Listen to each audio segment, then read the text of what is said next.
Hello everybody, welcome to Signals from the Frontline, your every Monday and Friday video cast on Twitch and YouTube, podcast on iTunes, brought to you by Frontline Gaming. My name's Frankie. My name is Reese. Check us out, as always, frontlinegaming.org. You can get hobby goodies at 10 to 25% off retail. We do sell the fat mats. This lovely one here is one of the new ones, the industrial fat mat. And we also have a daily blog with all kinds of good articles, videos, fun stuff, and we promote and run tabletop gaming tournaments. Wow, we do a lot. Whee! Frankie. What's up, buddy? Good to have you back. You were away for the weekend at the No Mercy tournament. We will go over that in a little bit more detail. Yeah. But let's go ahead and jump into the news. All right. All right. So, Heavy Gear unveils the new Scorpion attack helicopter, and it looks awesome. There are some photos of it also from the Ottawa Games Expo, which recently occurred, and you can see the scale of the new minis. Yeah, they look interesting. This is the new attack helicopter. Yeah, it's quite big, actually. If you look at it in the scale photograph, you can see that it's pretty damn big. Next to some of the normal gears, the walkers, that are a little bit bigger. They're like the size of a Terminator, roughly. Yeah. So it is pretty beefy. I think it looks really cool. It's the aesthetic of the northern faction in Heavy Gear is very boxy, right? Yeah. It's all hard angles, and then the southern faction is very round. Everything is more smooth and curved. I think it looks great.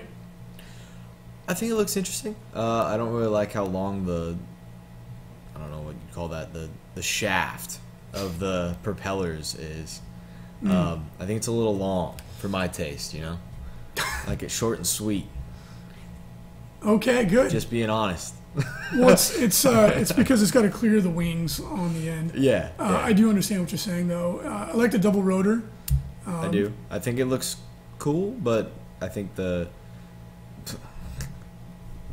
lack of a better word, the shaft is a little long, it just looks a little funny in my opinion. Yep. Well, hey. But it is decked out in guns. It has missiles. It has guns. It has I don't even know. It has all sorts of things. It looks like it might have bombs. Yeah. I mean, in Heavy Gear, there's not a lot of aerial units because in the fluff, they have lasers. And as soon as you acquire a target with a laser, it's obviously travels at the speed of light. You hit it. Yeah. And since aerial units usually have very light armor, as soon as you can acquire a target, it's dead. So in the fluff, the only thing that you have in terms of air power are things that are in space or stealth flying units, and then VTOL units like helicopters, which can hide behind terrain features. And that's why, you don't have air superiority like you would in the modern combat theater, because everyone has the ability to shoot a plane down almost instantaneously. Yeah. It's the same reason why there's not a lot of cruise missiles and such. They're just too easy to shoot down. Yeah. What's the scale of Heavy Gear? I don't remember.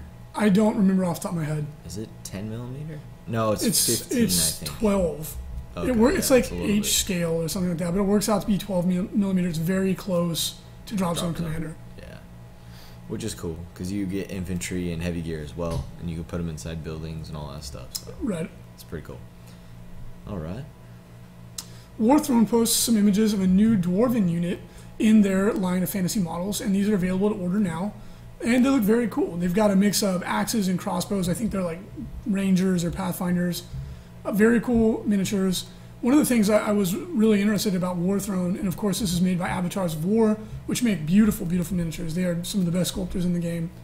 They are releasing a rule set for Warthrone that's community driven.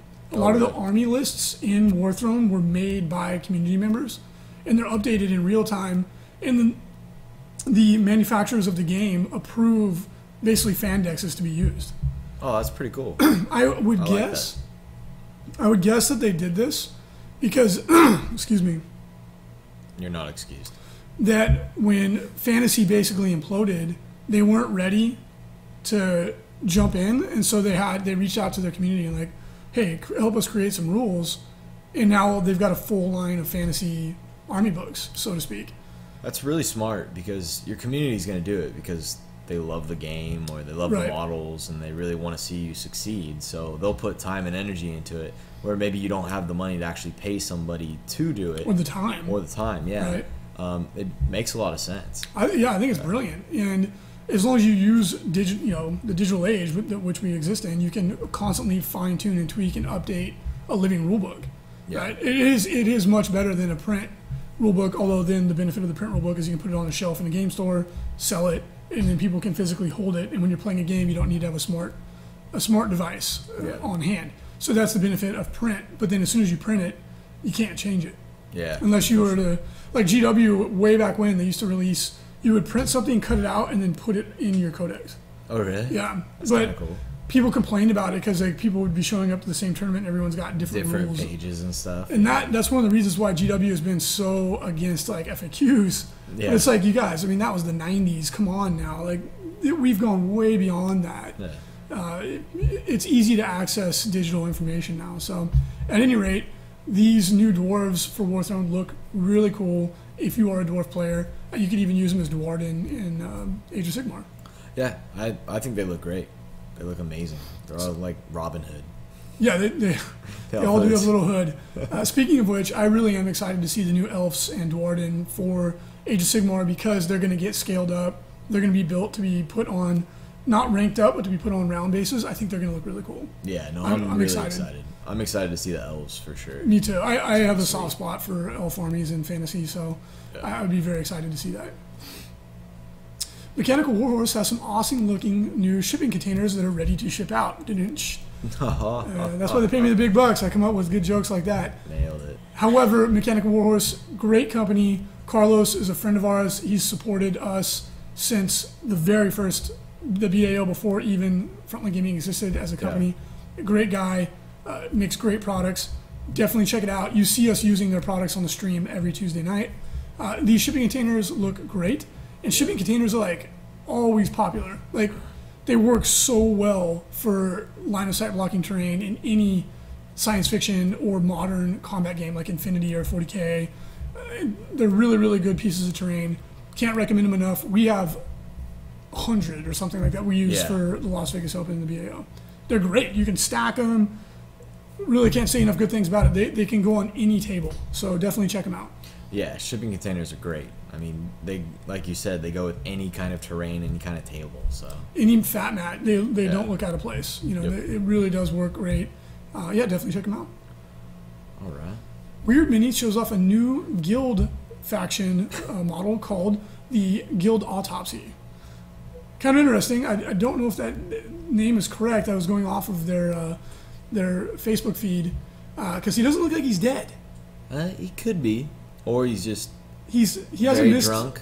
He hasn't missed too many hamburgers, but he definitely doesn't look dead to me. He's like a cowboy with a sword and a pistol, all of which are cool.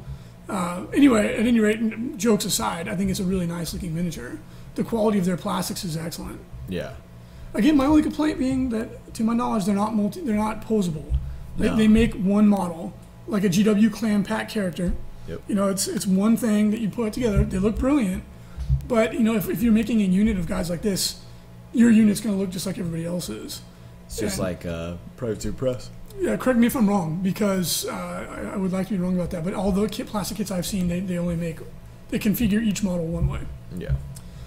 Big exciting news here, guys. We have our pre-order special running from now until Friday, October 9th. And this is for all of the new pre-order items up on Games Workshop's website. Go check it out. The big one, the exciting one, is the Tau Storm Surge, their new Lord of War. Brilliant model. Did you know it's open-topped? I mean, it's a monstrous creature, so it doesn't have open-top rules. But the two pilots inside, you can see them. I actually think it's cool. A lot of people don't like it for obvious reasons. You know, in an actual combat situation, someone just throws a grenade up there or whatever the case may be. They got force fields, dude.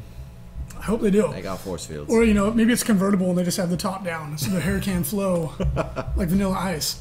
That'd be slick. I think a lot of people will probably be modeling it to be covered. However, it's a brilliant model, really cool. Something somebody pointed out about the rules I didn't catch. Apparently, you can't drop his high heels down on turn 1. Or, I mean, you can, but it won't take into effect until the next shooting phase. So, apparently, you do have to go into high heel mode, and then you can fire. Seems silly. I think you should be able to start the game that way if you chose, but you know, it's 40K. Everyone, like, all of a sudden, they're like, oh shit, there's guys right in front of us. Everybody start fighting. Well, they don't have radars or anything. I mean, let's be honest. I know. It's the 41st millennium. It's silly. They're past that. I know a guy behind a bush. Who knows what could be back there? I can't tell. In my power armor with laser sensors and all this stuff. But anyway, get your orders in to orders@frontlinegaming.org, or you can call your order in 888-781-5120. Get 25% off of your order, and we charge a flat $6.99 shipping within the continental United States. We can't, unfortunately, sell to people outside the United States per Games Workshop's rules.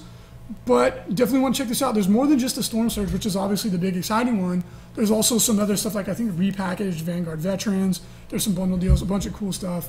Hit us up if you want to get your hands on it. We're happy to get these out to you.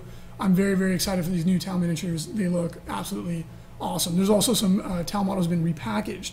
And as long as those are on the pre-order section of GW's website, those qualify for our sale. So go ahead and get your orders in. Yeah, and I think the Storm Surge is going to be super good, so make sure you get it. I think people are underselling it big time. I think it's going to be very good. People are comparing it to the Supremacy suit, the Tau Titan. Forge roll one. And I apologize, I've got something funny going on with my nose here.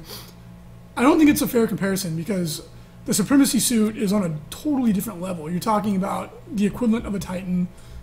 That it's not meant to go toe-to-toe with a Warhound or a Revenant. Yeah. The Supremacy suit is. It's meant to go heads up with a Wraith Knight or an Imperial Knight. In the fluff, they say that there's supposed to be 2 Storm Surges to take out one of those. Oh, really? Yep. That's pretty cool. Yeah, I think the Storm Surge is going to be really good. It's not going to go toe-to-toe with the Wraith Knight. The Wraith Knight's very underpriced. I don't think anyone's going to argue that. Yeah. It will be really good for killing MSU units. Like the Battle Company is going to be really worried about this guy. You know, he's going to be able to shoot so many different targets that I think is going to be his real strength. Yeah, and it has 2 pilots, right? Like Pacific Rim. Oh, maybe they drift, bro. Yeah. You got to make one a girl, one a guy. That'd be sick. I can't get in my head. I just can't let anybody else. My brother died. I can't drift. Poor guy. But they're making a second one. I can't wait. I'm stoked. I can't wait. I hope they ham it up even more in the second one. They better. Toughest Girls in the Galaxy releases a new miniature, Sister Two Tricks Felicidad, which is pretty funny. She's a nun with guns. She works out a lot. I think she might have a samurai sword, and she's definitely Catholic. I'm into it. I like the combat high heels you see often on science fiction female miniatures. It's almost like the chainmail bikini, not as ridiculous, but kind of close. I wouldn't want to go into combat in high heels. Unless maybe there's like rockets in there, you could like jump extra high. I don't know. Like, I always thought that was kind of silly. She's killing 2 birds with 1 stone. She gets to work out her calves and her ass at the same time. But she's a nun. She's not supposed to be concerned with these kind of things. Oh, and by the way, I was watching Narcos, which is an amazing series on Netflix about Pablo Escobar. So good. I can't recommend it enough. They said bon dia to each other. Did they really? They said bon dia. Yep. And then the subtitles is like good day, and I was like vindication. Vindication. I'm not crazy. Maybe it's just a Central and South America thing, because the guys saw each other like bon dia, and it was like good day. I was like, everybody made fun of me and says I can't speak Spanish because I said that, but I was like, I'm not crazy. I was down there long enough. I was like, I did hear that correctly. But you saw the other movie this weekend too, right? Sicario. Sicario. Gosh, that is a great movie. It's very good. Really it's good. very, very dark. It's definitely not for everybody, I would say, but it's so good. All the actors and actresses in it are great. Emily Blunt, Benicio del Toro. Sicario was really good. It's very dark, though. Yeah, very dark. The irony is in the title. Wait for it till the end. And it's not, you don't have to be like a movie buff to catch what they're doing, but it's really good. Really good. It's really, really good. So check that out. Anyway. If you want to get your Toughest Girls in the Galaxy new model, check that out. It looks really good. We are going to make a concerted effort to get that into the web cart very soon here. Their models are brilliant. It's just they've been having supply issues, and I kind of lost touch with it. But this model's sick. I think I might get this for my Inquisitor. I'm updating my Imperial Guard, and the Jailbird, the female line, they're basically female Catachans. Yeah. I want to grab some to put into my army because I'm painting more models. Might as well get it done.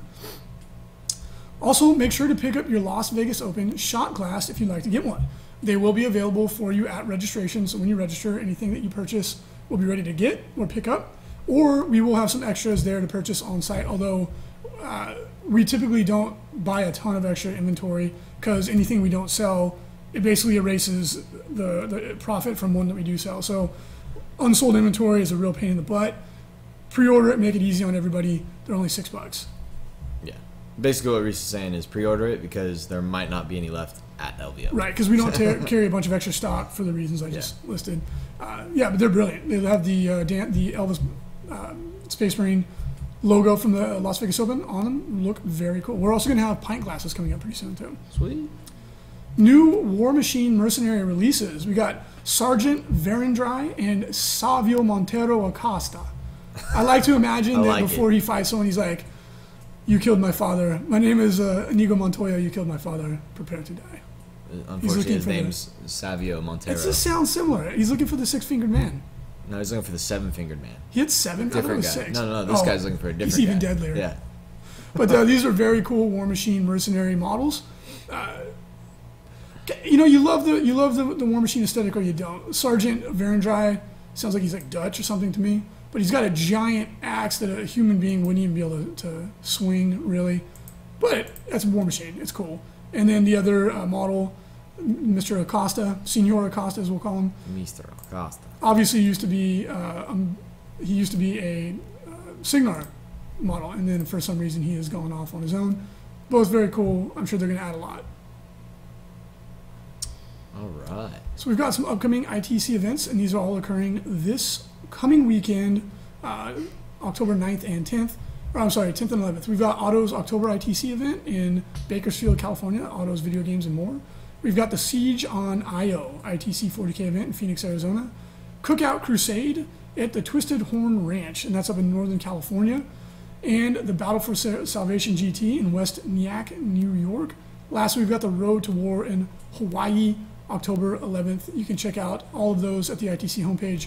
Follow the link for more events. Also, big news, Frankie. Big news. Big news. We've got the ITC third quarter update poll will be going live tomorrow, October 6th, Tuesday. It will run through Sunday evening, October 11th. So definitely want to go jump in and cast your vote when that goes live. We're going to postpone it one day so that people have one last chance to jump in to the ITC FAQ submission poll questionnaire and submit any comments, any ideas, anything you'd like to see on this poll.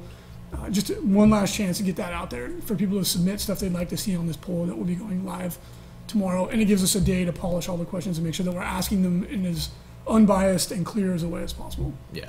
What are some of the things you're hoping to see in the new ITC update poll, and what would you like to see pass? What would you maybe like? What would you vote against that's coming up? Let's see. So I think units of gargantuans. Kind of torn on it. I think it'd be cool to have like a unit of gargantuans running around. I also think it might be a little bit too much. So I'm kind of torn. And you're talking both ways. You're talking about maybe like the Storm Surge. Well, because there actually is a unit of super heavy walkers that's already in the ITC, and a lot of people I don't know, they're just kind of flown under the radar. But there's a unit of 3 knights that's a unit. Yeah. There's a knight unit.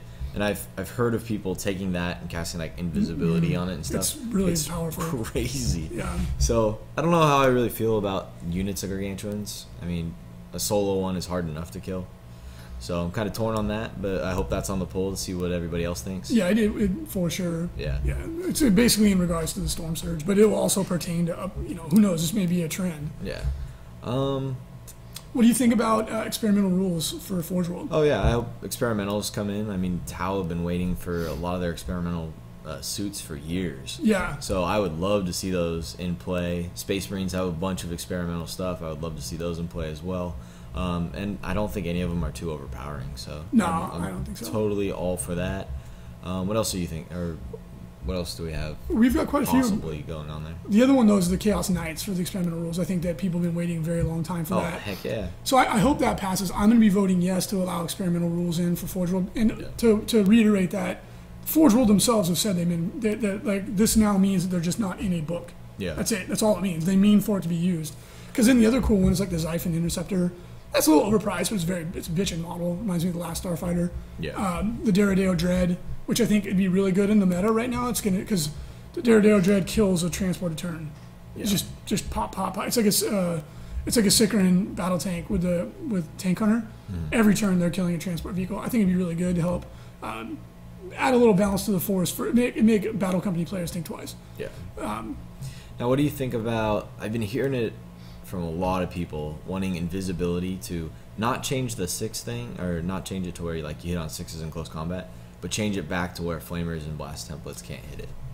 Well, you were just at the No Mercy GT, and I'm sure that's where you're. I've heard a lot from there, but I've also heard a lot from other people too. So. I haven't. Really? The only people Peter, the person that runs the No Mercy GT, great guy, very very vocally.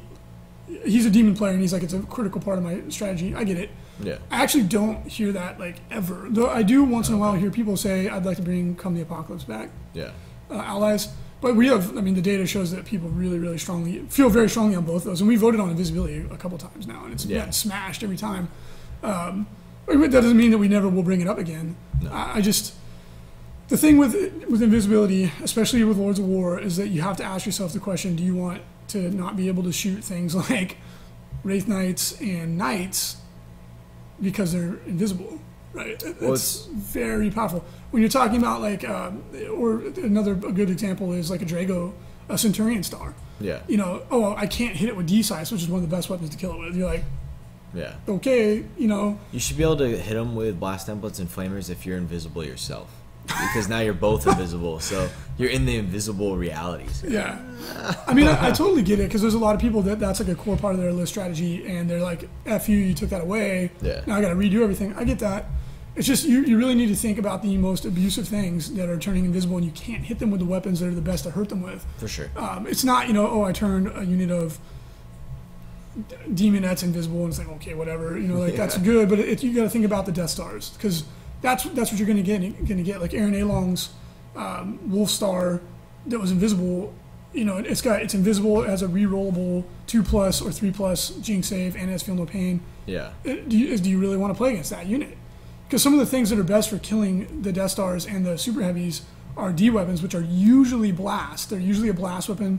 Yeah. Or the D-Scythe Flamer, which is really good for that. And they just cannot even. And they can't even shoot them. And it's like, okay, now my Death Star or my Super Heavy is just going to roll over you. The moment for me when I I was like, I'm very, very, very strongly of the opinion that invisibility needs to change, is when I was playing against another player. I had the Throne of Skulls, which is the Cornmower. I would say it's a mediocre Lord of War. Yeah. Right? It's very powerful, but it's super expensive. I had Be'lakor behind him, and you couldn't see him, and he was just casting invisibility on him. And the Throne of Skulls killed the entire guy's other army, including his Super Heavy. That's how he rolls. His Super Heavy never even hit me. He literally rolls. Yeah, he did. And I was just like, chop, chop, do, and he couldn't even shoot me with half his stuff. Yeah.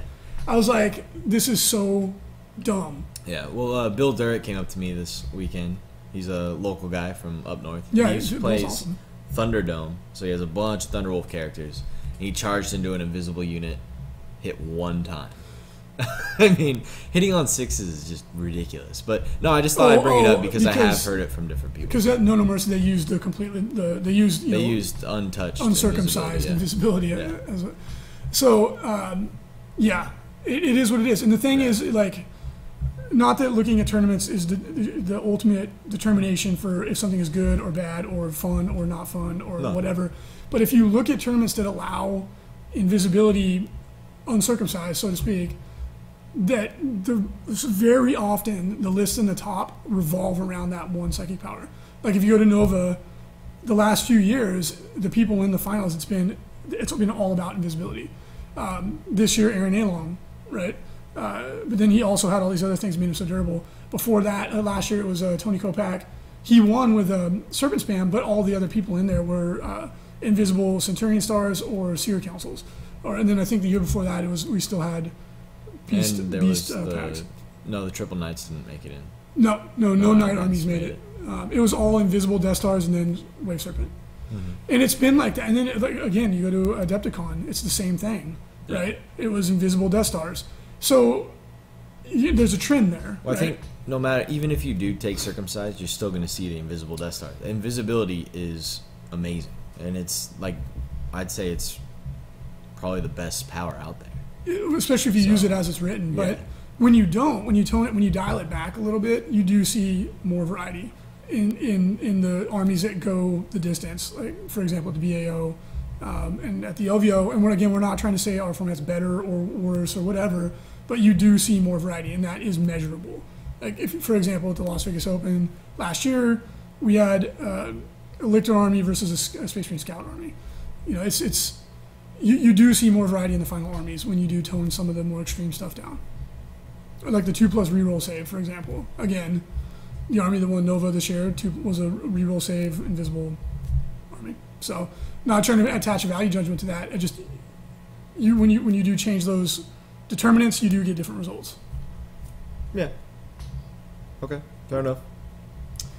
So anyway, make sure you vote on that when the poll comes up tomorrow, and let your voice be heard. I'd be very interested to see what comes out. All right, rumors. The rumor section is gathered from the web and is not in any way information we receive from any manufacturer, nor is it necessarily accurate. This section of the podcast is intended for entertainment purposes only. Really, really cool stuff coming out about the Ghost Keel. I think that this sounds like a really, really cool unit. The Ghost Keel is one of the new Tau suits. Yeah. Supposedly it's bigger than a broadside, smaller than a riptide. It is has 2 stealth drones that give it shrouding, and it comes with stealth itself. But this is a rule that's gnarly. Once per game, if you target the Ghost Keel, you can only snap fire for that shooting phase. Wow. Wow. That's pretty good. Wow. You're like, you become invisible for one turn. It's like the, like we were just talking about, or it's like the Necron Solar Staff. Yeah. So it's gnarly. I mean, you force somebody to burn a unit's shooting. But it's better than the Solar Staff, because the Solar Staff, you have to do it before anybody shoots you or targets you. This one, it's like, I'm going to target you, and you go, nope, you're snapshotting. Except the Solar Staff works for everybody. This only works for that one unit. But No, the Solar Staff only works for that unit. Anybody that shoots at the unit that popped a Solar Staff gotcha. has to snap fire. This only works on one unit. Okay. But you save it for a powerful unit shooting. Yeah. I mean, this is what makes this model. And if it's true that it comes at 125 price point, that's gnarly. I wonder if you have to pay for the stealth drones. I'm sure you do. You have to buy upgrades. That's so cheap if that's true for but a it's still a monstrous monstrous creature. creature. We'll see how many wounds it has and stuff. Supposedly it's 4 and its toughness 5. It's like a demon prince. Oh, okay. I mean, if this is true, this is extremely good. And supposedly it has 2 pilots, a male and a female. I think this one just has 1 pilot, but you can model it open and you can put a male or a female pilot. Okay. That's cool. Yeah. That was also very cool because a lot of people that like to do the dioramas will have like the suit open with the pilot in it. Heck yeah. Really cool. I mean, I don't think most people will assemble it that way, but it's really neat to have that option. To battle with my top open. Forward. With my top down, so my hair can flow. Just do a Vanilla Ice themed army. Pretty sick. Tau baby. But dun dun dun dun dun dun. Yeah. Frosted tips and all of that. Puka shell necklaces everywhere. The Horus Heresy plastic box set is rumored to be coming out in early November. Awesome. Sweet. This is going to be really popular, if not for the game, for the models inside. Heck yeah, the models are going to be sick. Yeah, it's going to be absolutely brilliant. Tons of rumors floating around. There's going to be 2 different versions. One is Imperial Fists and Emperor's Children. Another that it's like Word Bearers and Ultramarines. We'll see. We'll see what comes as a result of it. But I'm really excited. You're going to get a plastic Contemptor Dread. You're going to get plastic Terminators. I think they're Justarian Terminators. And you're going to get plastic older Mark armors. This is going to be extremely popular. I can't wait. Yeah. I just got all my Forge World suits painted up, so hey, a little late to the party. Fun but times. I would have preferred plastic, but that's okay. Heck yeah. Also, Forge World shows off some previews of an upcoming transfer sheet for the Imperial Fists, and these look slick. I mean, it's a Forge World transfer sheet. Can't really go wrong. I don't know what it is, but in the last couple of years, the quality of the transfers has just gone like through the roof. Yeah. And it's incredible. I used to put all the transfers on my miniatures when I first started playing 40K. Like my Dark Angels all have every transfer on them, and they looked so janky, And now it's like paper, basically. Like, all right. It didn't fit. Like you need to use microsol and microset. Yeah. And if you do it right, a transfer looks like it's painted on by like a master painter. These new transfer sheets from Forge World really allow you to do that. They look incredible. All right, and Tactics Corner. So, just got back from No Mercy. I was out on a 4 a.m. flight. I had to be at the airport at 4 a.m., so that was fun. It was a lot of fun. It was in Sacramento, California.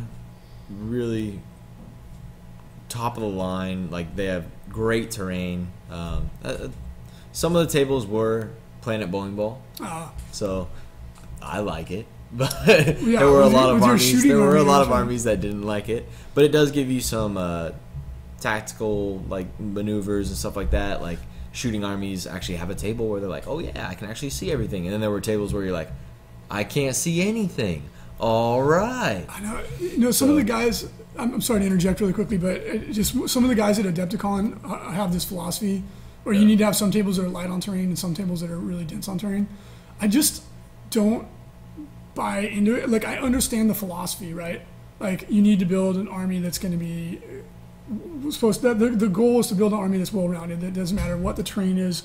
It's really going to challenge you. But the problem is, if you're playing an assault army and you pull someone on the planet bowling ball, there is no tactical depth. You know what I mean? You just get shot to pieces. So And it goes the same the other way. I mean, if you're playing a shooting army and you pull somebody that's on a super dense, like just covered in terrain, I mean, you're not going to have very much of a chance. well, the only problem there is that some assault armies actually can't get across the table because it's you're stuck in terrain the whole time.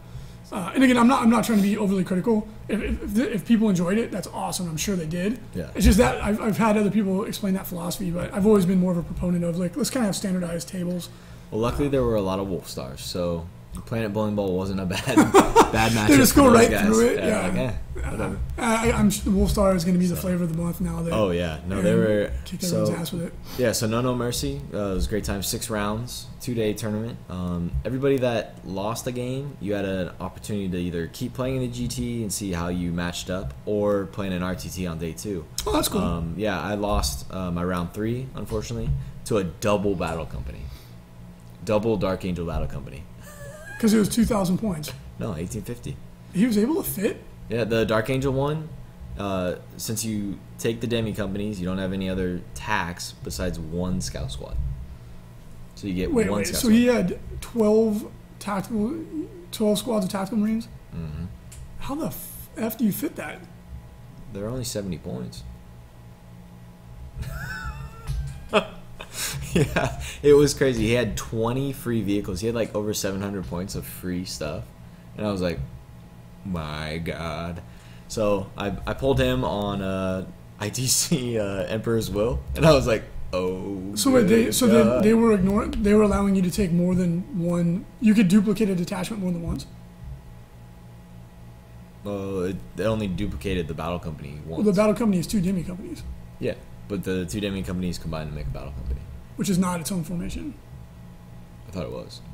But anyways, It yeah. doesn't matter. Well, yeah, it's no big No, deal. they- Not trying to make anybody look bad. They were allowing that though. Okay, as long fair as it was a enough. battle Yeah. forged army, yes, that's the way it goes. Right on. But I thought the 2 demi companies made a battle company, so and then No, But, they get an extra command benefit.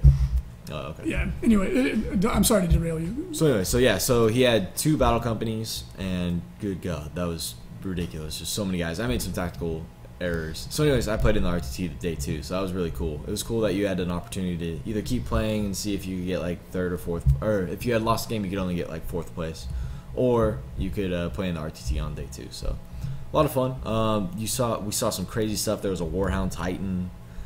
Because they allowed anything that was 40k approved, you could bring it. Didn't see any flying super heavies, which was weird. I guess people just didn't own them. You didn't see the space chicken. You didn't see the giant Zinch demon prince. Yeah, the unkillable yeah. Lord of War. You didn't see a lot of the super heavies like I would think that you would, like a Revenant. You didn't see a Revenant. But basically, I think the only one that I saw was the Warlord. Or the Warhound, sorry. The Warhound. The double turbo lasers? Yeah. Yeah, that's the only way to It was do all it. cock, cock, cock, cock. Yep. It was really cool model. It was really cool to see it on the table. Then he's like, oh, Wolfstar is invincible. Can't shoot you, son. No, he actually lost to Jeff in Control Robinson. Oh, really? Jeff in Control beat him. Fun. Yeah, but you saw a lot of amazing armies just all over the place. Really well painted. It's a great tournament. If you have a chance to go, definitely go next year. In the top 8 going into day 2, all Imperial. Really? Yeah. It's interesting. Who ended up winning? Steve Sisk won with Wolfstar. Okay. Yep. And what, like, And he who played against Jeff in Control in the final round. Oh, he did. And he got Yep. him. Barely got him. Went on to turn 7. Jeff had him on 5. Then at 6, Steve would have won on tiebreakers. And then 7, Steve just won. Yeah. Got it. So, but it was really good tournament. Saw some crazy stuff. They had different missions. So the first mission was straight kill points out of the rule books. Yeah, didn't you draw a Drago or a Centurion Star on the first? You guys will have to read my article. I wrote an article, but yeah. So I'm walking up. I'm like, all right, kill points. This is gonna be my toughest game of the whole tournament for sure.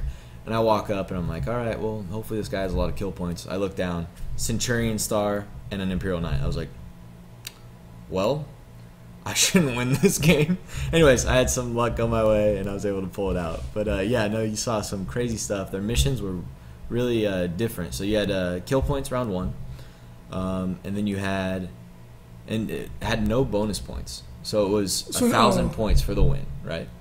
Okay. Now, round 2 was a Nova mission, and you had, which one was it? It was the Scouring. So it was Scouring, 6 objectives. You could either score them every turn, or at the end of the game you could score them. And then you have different secondaries. I actually enjoy the Nova missions. They're pretty cool. Yeah, but they have a missions. lot of reading. And yeah. People are like, I can't even read through this. And I was like, here, I'll walk you through it because I played this mission a million times. But anyways, so a Nova mission, and it had 19 bonus points. So first game was 1,000. This game you could get 1,019. Third game was an ITC mission. It was Emperor's Will, and then it had 11 bonus points. So it was 1,011. So for me, if I had lost my first game, I would have been able to make it into the top 8 and still be able to win it if I had won my third game because it had bonus points. So it was kind of weird, the point system. Like, I didn't really agree with that. I was kind of like, oh, that's... Well, you know what, though? Like, maybe they just didn't consider that. Because I know that they were mixing up missions, and maybe they just didn't think, hey, they need to all be weighted equally. Exactly. Yeah. So and that's, I mean, whatever. Like, there's a new crew running events, and good on them for doing it. But, yeah. No, I thought the point system just seemed a little wonky, in my opinion, because, like, your first round, you have no bonus points. Yeah. And then the next 2, you have bonus points, and then round 4 no bonus points again. Oh wait, no. Round 4 did have bonus points. Yeah. The first round was actually the only one that didn't. Round 4 was tactical objectives, and as many points as you got were your bonus points. So it was unlimited. Granted, the bonus points didn't matter. It was win, loss, draw, like BAO, LVO. But it was for tiebreakers and bracketing and all that stuff. That's not as big of a deal because it really only stratifies you within your bracket. Exactly. So that's not too bad. But in general terms, you want each mission to be worth the same amount of points. Yeah. Just in my opinion. But it was kind of funny because, like, going into round 4, it was the first day of the tournament. I got 17 points. And you played Maelstrom. Yeah, and I got 17 points. God, I was rolling terrible. It was like I got like 5 D3 missions and I rolled a 1 for everyone. I was like, cool. Yeah. So I got 17, and then this guy walks over. He's like, yeah, dude, I kicked butt. I got like 29, and I was like, all right. So we're playing in an RTT. You got 29 points. Yeah, I'm not gonna be able to catch you. I was like, good God. Yeah. But so they had tactical objectives round 4. Round 5 was another Nova mission, and then round 6 was an ITC mission. Yeah. So yeah, and the reason why and again, we're not trying to sound critical. We're really happy that these guys are putting on tournaments. Good for you. Yeah. That's awesome. Like keep it up. Heck yeah. And we had to learn a lot of this stuff as we went too. But if you have a situation where someone can get so far, it's the same with battle points. The same reason why we don't like battle points. Like someone could get so far ahead that they could. And we've seen this happen. You go into the finals, you play someone, you lose to them, and still win the tournament because you have more points. I mean, for the RTT, you need all the points to be the same. Otherwise, you have that where, like, he got 29 points. Yeah. I was down 12 points going into round 2, and literally not able to catch him. Yeah. Like, as long as he won all of his games. Right. If he loses a game, you jump ahead on bracket points. Yeah. Unfortunately, like, without same amount of points in an RTT, somebody will just run away with it. It's possible. Yeah. It won't always happen, but it can happen, and you want it to be as even as possible. Anyway, not trying to sound critical at all. It sounds like it was a really fun time. It was a blast, and I definitely recommend it for anybody that's was thinking about going. Definitely check it out next year. I do like the mix of missions. It really made you think. You're playing different missions from all across the country. I guess all across the world. I guess GW made up kill points. So fair enough. It was really cool. The ITC mixed well with the Nova missions. Yeah. You just need to, I think, bring in the points a little bit so that they're the same. Right. But other than that, it was a lot of fun. A lot of crazy armies out there. So many Death Stars. There were a lot of Death Stars. But you also saw a lot of not Death Stars. There were only like 4 battle companies because of the kill point mission. Yeah. 2 of them did make it into the top 8. Good for them. So I don't know how that double battle company made it through the kill point mission. he pulled another battle company. Yeah. That would actually be such a fun game. Yeah. Everything's just getting blown up. Yeah, he pulled another battle company, and God, Dark Angels are crazy. I didn't realize they fire Overwatch at full ballistic skill. I was like, what? Yeah. I was like, all right, I'm gonna multi-charge with Con into these 3 units. He's like, all right, Overwatch at full ballistic skill. I was like, oh God. The Dark Angels battle company is like is in my opinion on a rules basis is strictly inferior to the White Scars battle company because you have hit and run, scout, and all this other stuff. But like you said, I've seen some people use it really well. Yeah, and really well. Their tax is lower. They only have to take 1 scout squad. Yeah, so they don't get access to a lot of things. They don't get dev centurions. Like there's a lot of things they don't get. Yeah, but they make up for it in other ways, right? Oh, for sure. I mean, geez, double battle company though is ridiculous. Dan May had to play against them. Yeah, and Dan May beat him. Good for him. He beat him on Emperor's Will. What was Dan playing? Or not Emperor's Will. He beat him on what was it? It was a Nova mission. Dan was playing his bikes. Good for him. White Scar Bikes was able to pull it out on turn, I think, 5. I mean, I was bummed I couldn't go, but I'm going to be up in the Bay in a couple weeks. I didn't want to go back to back. I've been on the road a lot lately, so I wanted to have a normal weekend. But great tournament. Definitely check it out next year. Awesome event, Peter. I'll be back next year if you guys throw it. So sounds like it was a lot of fun. I wish I could have gone. Okay, rules lawyer. So these questions come off of the ITC FAQ question submission form, which you can find on the ITC tab. And we answer these questions on the air and take a look at the volume of questions that we get. We use it to help shape ITC format going forward. Yeah. So going through these, Peter asks, do units that give up victory points when destroyed, that don't give up victory points when destroyed, such as Swarm Line, still generate blood tithes when destroyed? Yes. Blood tithe says you have to kill a unit. They are still a unit. Mm-hmm. They don't give up victory points. They can't take an objective. They can't contest an objective, but they are a unit. You killed a unit, therefore you still get blood tithe. Abysmal asks, can you pile in over models with a jet bike or anything that ignores intervening models? Yeah, you can, but with a 3-inch move, it's going to be hard to do. Now, how does that move? Because don't you have to elect to use your jet bike in the movement or something like that? Or well, actually, that's good. I guess you could elect to move the 3 inches with your jet. I don't know. It doesn't specify. You know, like a jet pack. Yeah. You can ignore intervening models, but I don't even know why this would matter. But I looked in the rule book and I was like, well, yes, if you have the ability to ignore intervening models, sure, like a Wraith. Yeah. You know, but then with a 3-inch move, it's gonna be tough to do. And like, why? I guess you would want to try and put your model onto a guy that you want to hit. Or if you have a Farseer that you don't want to get into base contact with this Power Fist, you could just jump over him and base contact somebody else. Yeah, that's the only time I could see it coming into play. But again, with a 3-inch move, to clear another model, you'd have to be right next to him. Yeah. Like the odds of this happening are going to be pretty freaking low. Yeah. But yeah, if you have the ability to ignore intervening models, yeah, you could, because the pile-in moves don't specify where you go. They just say you have to try to get into base. Yeah. It's interesting. Can the Mephrit Dynasty take relics from the Necron Codex? So I looked this one up. I don't see any reason why you cannot. So the Mephrit Dynasty is like Flesh Tearers. Yeah. It's like a little mini sub faction. They're still Necrons. They basically have their own they have a detachment and they have formations, and then they have 3 of their own unique relics, and that's it. And they don't say anything about what relics they can or cannot take. And since you're taking units from the Necron Codex that do say they can take relics from their book, I would say yeah, you can. Yeah. Because some of the books specify which relics you can take or cannot take. Like the Orc one, for example, you can only take the relics in the Great Wall detachment if you take one of the detachments or formations in that book. And then you can't take any from the normal Orc book. That's why I take the Great Wall detachment to get the Fearless banner. Gotcha. That's the only way to do it. So yeah, I would think that, to me, that's the way that it appears. That's the way we would call it.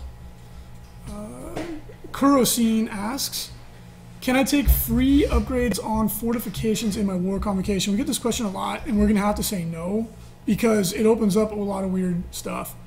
Yeah. The fortification's not really a model. Like Frankie was saying, it's not really, it is in your army list. It's not really a model in your army. It's battlefield terrain until you control it. And it would also open up the door for like scout moving. Or what about psychic powers? Yeah, and stuff like that. So as a blanket kind of ruling for the ITC, we're going to have to say that a fortification may be a part of your army list, but it's not a unit. It's not a model in your army until the game starts. Yeah. And that's just to avoid any weird shenanigans that can come up. Yeah, like the scout move. Yeah, like outflanking a building. Like, come on, that's so. That would be amazing. Aha! My Fortress of Redemption appears suddenly. And there goes your Emperor's Will objective, bro. Yeah, it creates too many bizarre situations. You get enough free stuff in the World Convocation anyway. Don't think you really need to take your Void Shield generator, then get 2 extra free shields, and then take all the other like comms, relay, all the other things you can add to it.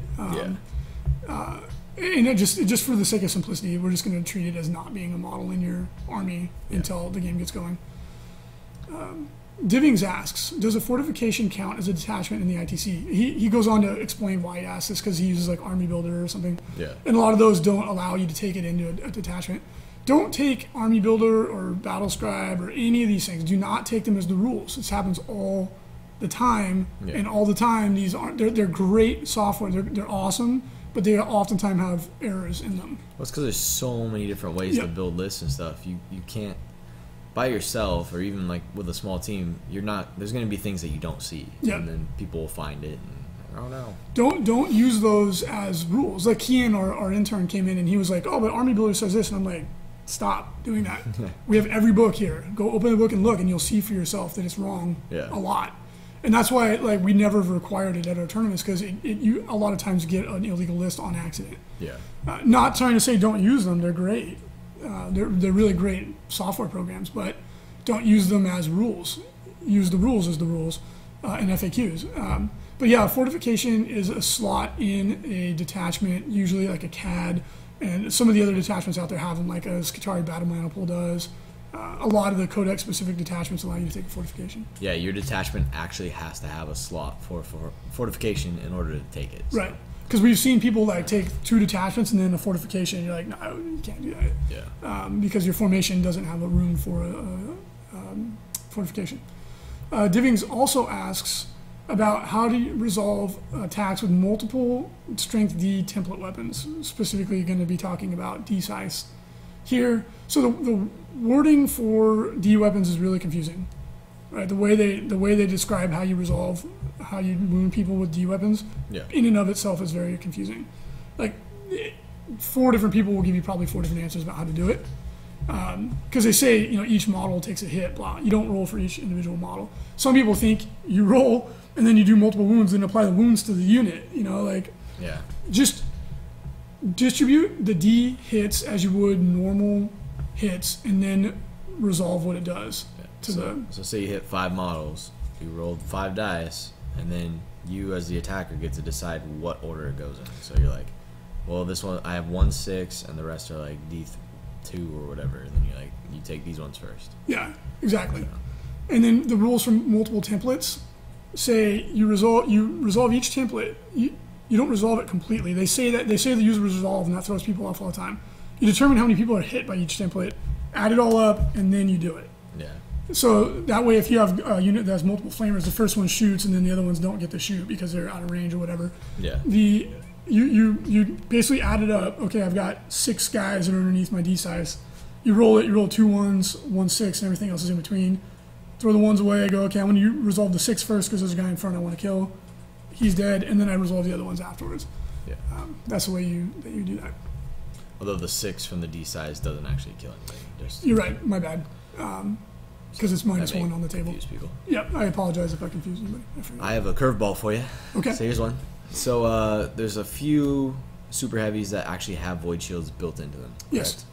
Now, what if you cast Forewarning on the super heavy? Does his void shield get a 4-up and go save? Because it's not actually projecting a void shield that is a separate entity. It's like his own void shield, like bought as like war. No, it's like a skin. Yeah. It's like an extra armor 12 shield, like the Warhound. Is I can see the argument for it. Personally, I would say no, because I would think that it would still be a projection, and you're rolling against a separate armor value and all that stuff. But it's still. I'd have to look. I'd have to open up the books and look. Yeah, because the Warhound itself has 2 void shields, and Steve Sisk brought it up, and he was asking, well, if you cast Forewarning onto it, would the shields get a 4-up though? Well, because the void shield generator is different than a void shield on a super heavy. Yeah. The void shield on a super heavy is like just imagine like a skin. Yeah. It's over him. So I would actually, my instinct would be that you would still get the 4++ because that happens. It's really weird. It's such a weird area. I would see that you probably would get it. Yeah. Yeah. I mean, it's not going to come into play very often, but it was pretty funny to think about. So. Okay, recently completed commission. We recently completed some Imperial terrain for a client. Check it out. Check out Frontline Gaming's paint service for your next paint project. We have a full stable of painters. It's cranking, and we're ready to take your business. They're doing great work right now. These are really, really cool. We've got a void shield generator, a sky shield landing pad. Got the plasma destructor. Yeah, plasma destructor. Something like that. Yep. It's a strength D emplaced weapon. But the void shield generator, this is really good. Baxter Seguin up in Portland, Washington. Yeah. He sent me the dimensions of a void shield generator because everyone's like, how big should I custom make my void shield since it's so hard to get them? Yeah. It's 4 inches by 4 inches by 8 inches tall. It's 8 inches tall. Yeah. What was funny is it's huge. Raw Dogger showed up with one that was this big, and he hit it right behind Belligerence. Boop. It's so funny. Oh, Raw Dog. So hilarious. Well, to be fair, no one knows the dimensions of the void shield generator because no one's seen the damn thing. Yeah. So I've never actually seen somebody use the actual void shield. It's like it's skinnier than a Bastion but taller. So it's really skinny, and then it's 8 inches. Yeah, I thought it was bigger. I thought we should put that in the FAQs. Yeah, we should because so many people, they're so popular right now because of all the. And if you don't actually have something that is that size, you can just say, well, if you shoot at it, this is how big it is. That's the other thing that the Daredeo Dread will be amazing for is because it has Sunder as opposed to Tank Hunter. And Sunder, you reroll all armor penetration rolls. Nice. So a Daredeo Dread with average dice drops a void shield in one shot. That's sick. Yeah. I think GW as a whole will probably be going towards Sunder. Forge World does this all the time, where they take the rule. It seems like it's the exact same rule, but it's subtly different, and you're like, "Oh, it's better." Yeah, good job, Gia. Like, Good job, Forge World. You guys are on the ball. Anyway, we got 2 lists review. We got to get caught up, so we'll zip through these. We're running a little long. We've got an Eldar list for UK tournament. He's spamming scat packs to the absolute max. Yeah, and then I've noticed that in the UK GT, it's not. It kind of like went. It kind of like went. It wasn't around, and then it's back. The lists over there, they typically played 1500, and the lists were like so hardcore. Yeah. So hardcore, spamtastic. The UK GT list would always make me just cringe. I was like, oh my god. But when you're in an environment where everyone's playing that way, it's good to go. So at any rate, we have a CAD, Altark Fusion Gun, Warp Gun Generator, a Farseer with a Singing Spear, Spirit Stone of Anathalon. That's one where you can reduce it to reduce the warp charge of a power. 2 3-man scat packs, 1 6-man Swooping Hawk, team with an Ezark, 1 D-Cannon support battery with Warlock. He's got an Aspect Host formation, 2x5 Warp Spiders with Ezark, a Wave Serpent, 1x5 Dark Reaper with Starshot missiles and Ezark, and he's got the Dire Avenger Shrine with 1 unit of 10 Dire Avengers with an Ezark and a Wave Serpent, and then 2 unit of 5 Dire Avengers. How is this maxing out scat bikes? It's not. Maybe it's a different list. So, at any rate, this is a good list. Somebody else's list, yeah. He's got Fire Dragons and a Wave Serpent. He's got Warp Spiders, which are ridiculous in the Aspect Host formation. He's got Dark Reapers with Starshot missiles and the Ezark. Swooping Hawks. Yeah, he's got the Dire Avenger Shrine, which are all BS5. They have Blade Storm, a lot of mobility, a lot of scoring ability, tons of shooting. Yeah, only 1 D-Cannon support battery. That's interesting. With a Warlock, which is really interesting. I guess maybe the Warlock makes it below skill 5. I guess he can get a Psych Powers one, but... That is an interesting choice. The D-Cannon support battery is really good, though. I would definitely look at taking... It was an interesting list. It is. It's not kind of like a Highlander list, a little bit, except for the scat packs. Yeah. But I'm sure it would do fine. Well, you can't make a bad Eldar army. It's not possible. You could close your eyes, throw darts, and whatever you get, you could... make it work. Go at least 50-50 in a tournament. Yeah, I mean, I'm sure this would do fine. I mean, you have units that are great at grabbing objectives. You have units that are great at contesting objectives. You got units that kill stuff. I think you'd do fine with this. It's a mobile platformer. He says he actually doesn't want to spam scat packs because he thinks it's boring. He's going for an MSU list. Gotcha. Got it. Yeah, no, I think it looks interesting. I think you can do really well with this list. Like it's hard to make a bad Eldar army. It's really hard to make a bad Eldar army. You just kind of throw everything on the table and you're good to go. Okay, list number 2. We got a Pedro Cantor 1850 list. It looks like it is a CAD, 2x10 tactical marines with a missile launcher and a Rhino, 2x10 stern guard with 2 combi melta, each in a drop pod, and they become objective secured because of Pedro Cantor. It's got a Thunderfire cannon, 3 Centurion Devastators with grav amps, grav guns, and the Omniscope in a drop pod, and then he's got 4 Heavy Bolter Devastators, and he's got an Aegis defense line with a quad gun and a Calexis Assassin. Good. I like the list. Yeah, I mean, you got the Tactical Marines, which are great. Combat Squad, you get Combat Squad and Stern Guard. Around, yeah. You've got like a truck. 10. You have 10 or 12 OBSEC units. Yeah.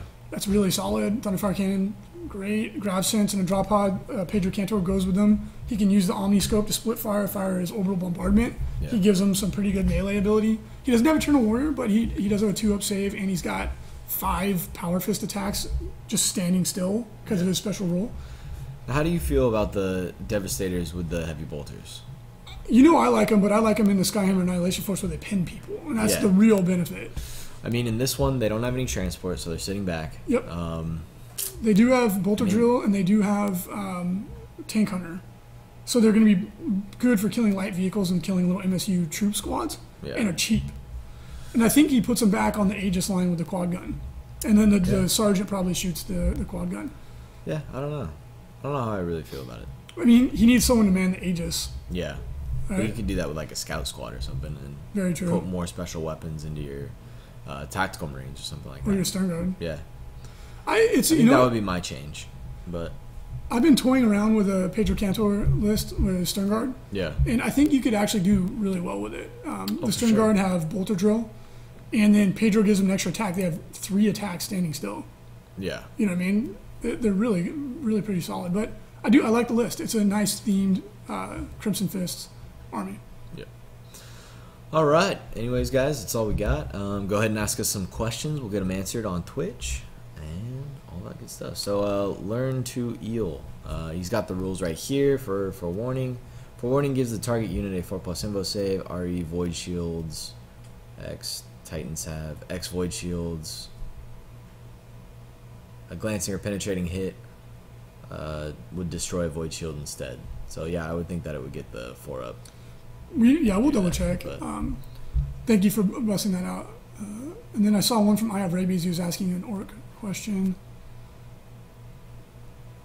Can you actually take the Great Wall Gazgul supplement formations in the vanilla orc codex? You can't take them. I don't know when you say in the orc codex, like everything from the Law Gazgul book is self-contained. Like they have their own relics, they have their own warlord trait table, and they can only take those. Right? You can't mix relics from the orc book, but you can take like an orc CAD from the main book and then take a Great Wad detachment formation and then have that as a part of your battle forged army. Yeah. Oh, Arab Viking, it's the Plasma Obliterator. It's massive blast strength 782. Thank you for that. Arab Viking also says, Reese does Luminogen stack, and what do you think of the custom Stampa? The Luminogen, I think it says 1 or more wounds. I think it's only ever a -1 to your cover save, but again, I'd have to double. Yeah, and then the custom Stampa, we don't allow the custom Stampa, correct? Because that thing was like, it went down to like 300 points and the book's outdated. Well, the book is no longer current. Imperial Armor 8. We did used to allow the custom Stampa, but it was, you had to pay full price. Yeah, they allowed the custom Stampa in the Sacramento tournament, which is why I was a little confused. Did they allow it at the points cost listed? I think so. It's you can make a strong argument that so many other people get free points. Portworks can use it. Yeah. And I would be fine with that, but it's that book is actually no longer in print. It's not even that army. All the Castro Novum stuff is no longer. It gave the Stampa like a 400 point discount. It was more than that. It's crazy, and you get a big mech with it. Yeah, Luminogen does not stack. A unit that suffers 1 or more unsaved wounds. Blah blah blah blah. All right. Okay. Nuka Magnum. Can we use formations from the book Apocalyptic Warzone Valador for ITC events? Book was released in 2014, specifically the Storm of Blades formation for Dark Eldar. I actually don't even know what that book is off the top of my head. Never seen that book. Apocalyptic Warzone. If it's an Apocalypse book, we don't allow any of the Apocalypse formations because they're not meant for normal 40k. E. Hegner, Relentless, confer to the whole unit. Example, if I stick a buff Mander with a unit of broadsides, this buff Mander is a jetpack unit, he gives Relentless. No. Relentless doesn't confer, Slow and Purposeful Slow and Purposeful does. Okay, CW Dub, who's going to be wearing a trash bag on Friday? So, yeah, we're playing the trash bag battle tomorrow night for the Tuesday night fight. Our lists are up right now. Frankie and I give our commentary on what we think is going to work or not work. Yep. My Eldar army is going to make a lot of people scratch their heads. They're going to be like, what the hell? But it's because, like, at least half my army is getting painted. I don't have any scat packs. I don't have any of my warp spiders. I don't have any of my swooping hawks. Yeah. I don't have a Wraith Knight. So, like, a lot of the stuff you typically see in an Eldar army won't be there. I don't mind a challenge. My list is a little funky. I think I'm definitely playing at a disadvantage to Frankie's Battle Company, but unfortunately, I think a lot of the game is going to come down to first turn. If I go first, it'll be a game. If I don't, I might be He has some tricks up his sleeve. Unless he wears a tank top, then he won't have any tricks, but we'll see. I have them in my pants.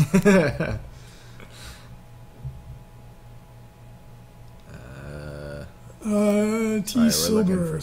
Would LVO allow accounts as Forge World unit if the conversion was well done? Yeah, that's actually in the ITC guidelines, in the mission outline. It should be, unless I've rewritten it a couple times. I'm pretty sure it's still in there. Yeah.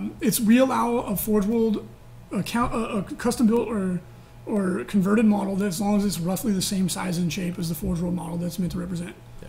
It needs to be clear to your opponent what it is. Yeah, you just need to let them know exactly what it is, what it does. Yeah, like we've had some people come with the jankiest, shittiest conversions. I'm looking at you, Steve Stiff, our own teammate, and it's not.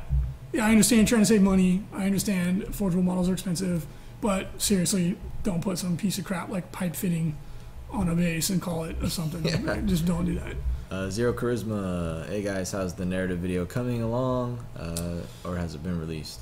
We fell a little bit behind. Mariana got really sick, and she had to take a few days off. So we'll get it all caught up and hopefully release this Thursday. Yeah, it'll be released on Thursday. So we will start the narrative, and hopefully you guys enjoy it.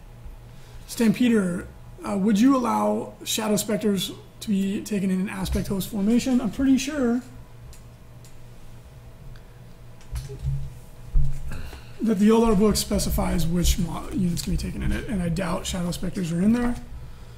No, they wouldn't put Shadow Specters in there. I'll double check. But all right, Nimvits. Have you ever considered making some ITC modifications to units that never see play to get them on the table? We've touched on this a few times. Unfortunately, we can't do it because it's a slippery slope, right? I mean, you make a couple changes to one unit, now everybody's going to expect you to do it to all units. And just like, where do you stop? Unless we're going to rewrite all the rules for everything, there's no way we could do it for just a few units, unfortunately. Yeah, it gets... It's just unfair to all the other units. Unless you're going to redo everything, you can't redo like a couple things. Yeah, the rule of thumb is you don't want to change rules ever. When you do the least amount possible, and only when you feel like it's necessary. This comes up a lot, and honestly, I wish we could. I mean, technically we could if we chose to, but it gets a little too crazy. Maybe, who knows what the future holds? Maybe ITC season 10 or something. Yeah. Everyone's comfortable enough with that, and it's easy enough to get the information out, but not in the short term. I mean, like we said, everybody changes rules, but you try to change the least amount as possible to make it a game that everybody likes to play. Unfortunately, that does leave some things in the dust, like mandrakes and other units, but it just doesn't make sense to make changes to all of them. So, Hot Sauce Man, they canceled Pacific Rim 2 and Tron 3. Go back to school. Get out of my sight. There was a Tron 2? There was going to be a Tron... Yeah. This was Tron 2, technically. Oh, right. Tron, yeah. Well, that sucks. I enjoy both those movies very much, but... somebody will pick it up. The aspect host formation does not specify Shadow Specters. It says exactly what you can take in it. It's the same reason you can't take Badab War and special characters in the Battle Company. Cuddly Piggy, what special rules work and do not work against the Void Shield generator? Anything that specifies it works against a vehicle doesn't work against a Void Shield generator because it's not a vehicle. Yeah. The Dice Abide, will Chaos Knights be affected by the lowered restriction on Imperial Knights? What are you talking about? No, it would only be for a unit of Lords of War. If you could take a unit of Chaos Knights, well, then we could take a look at it. It starts to get crazy already. This is a perfect example of why it's like, oh my god, it's unending. No, what he's asking is, can you take 2 Imperial or Chaos Knights? No, I understand because he's talking about when we were referencing earlier Storm Surge. How we're saying like you might be able to take a unit of Storm Surges. We'll put that out there. It's just this is what happens, right? Everybody else is going to go, well, I want to take more of this or that. You know what I mean? Like, yeah. You know, some of the Tau players have been upset lately because we've been pushing back against the new Lords of War, but we do with everybody. It's just we're treating it as exactly the same way we treat everybody. And then this is what happens. Is as soon as you open the door, crack, everyone tries to run through it. I want to take my super chicken, 3 of them. I want my army to be 2 super chickens. You're like, oh god. JPapel85, any updates on Kings of War at LVO? I have not heard back from the TO that wanted to do it. I'll reach out to them. A lot of these people are just like, it can be vanish. They're like excited and then they vanish. You're like, alright, cool. Frontline Gaming from Piggins asks, Dark Angels or Space Wolves? Dark Both? Angels. Neither. I don't like. What do we like better? I have Raby seeing a lot of people playing Snarf, Orcless, or Green Tide, not liking either of those lists and playstyles. Is there another option for a competitive Orc list? You can do it with a Stompa. Stompas are really good. You can make some Ludas are pretty good. You put some War Bosses in there. You can make some funky lists that kind of work. It's just Snarf's probably the best. Yeah, the Bikes as troops really helps Orcs. Orcs are tough. They're tough to win with. They have a lot of things going against them. You can play the Bully Boys, which a lot of people do. And with Wolf Stars out there, you'll almost never win that game. It's just basic math, but you'll win more than half your games with the Bully Boys. It just depends on how competitive you want to be. Another list, Mike Fox, a dedicated Orc player here. He's taking 10 Mega Knobs with Mad Dog and putting him in the Gargantuan Squiggoth. Yeah. And he's doing pretty well with it. Nice. Because the big Squiggoth doesn't really do much damage, but he's got a ton of wounds. Yeah. So he gets across the table and they jump out in assault. So. Nova Star, are we going to post up what changes we've made to... Damn it. Sorry, I'm trying to... What are you doing? I was going to block this guy, but can't do it. Okay. So anyway, guys, that's all the questions for today. Thank you so much for joining in. Make sure to get your orders in, get your pre-orders in for the new Storm Surge, plus all the other things that are available for the pre-order from Games Workshop. And make sure to join us tomorrow night, Tuesday Night Fight. Gonna be a lot of fun. Eldar versus Battle Company. We'll see if I can pull some trickery out of my hat and overcome the pure power of Frankie's Battle Company. All right. Thanks, guys.